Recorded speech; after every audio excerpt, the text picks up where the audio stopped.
મારું નામ Alpesh Jaysukhbhai Mehta, media coordinator, Rajkot નાગરિક સહકારી બેંક.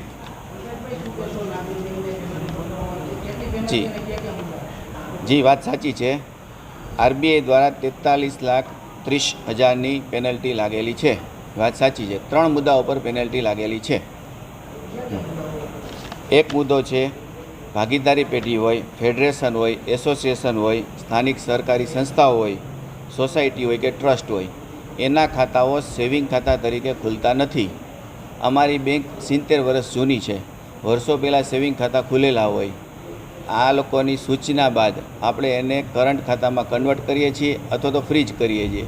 આ કારણસર પેનલ્ટી આવેલી છે. એક મુદ્દો આ છે. બીજો મુદ્દો છે ઇનઓપરેટિવ ખાતું હોય, એની અંદર મિનિમમ બેલેન્સ રાખવાની હોય અને એનો આપણે પેનલ્ટી લગાડેલી છે. પરંતુ ઇનઓપરેટિવમાં મિનિમમ બેલેન્સ રાખવા માટે પેનલ્ટી લગાડવાની નહીં એવી સૂચના આવેલી છે. એના માટેની હતી પેનલ્ટી. આ છે. ત્રીજો મુદ્દો છે બેંકના ડિરેક્ટર હોય તેઓ કે તેમના સગાઓ કે તેઓ જે સંસ્થા સાથે કે બિઝનેસ સાથે સંકળાયેલા હોય એને લોન ના આપી શકાય. એ મુદ્દામાં 2 એવા ઇન્સિડન્ટ ધ્યાનમાં આવ્યા હતા. એના માટે આ પેનલ્ટી લાગેલી છે.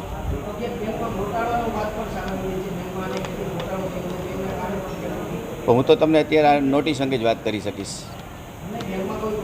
કશું જ નથી, કાંઈ નથી. નોટિસ અંગે આપ મને પૂછી શકો છો. જે કાંઈ હોય તમને ન સમજાતું હોય મુદ્દાઓ કાંઈ એ અંગે બધી માહિતી આપું.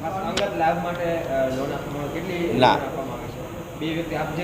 હા, બેંકના 2 ડિરેક્ટરોને આમાં લોન દરમિયાન માહિતી ધ્યાનમાં આવી હતી. એ સંદર્ભમાં પેનલ્ટીમાં ઉલ્લેખ છે ખરો. હા, બેંકના 10 લોન એવી હતી કે જે એક વ્યક્તિને આપેલી હતી.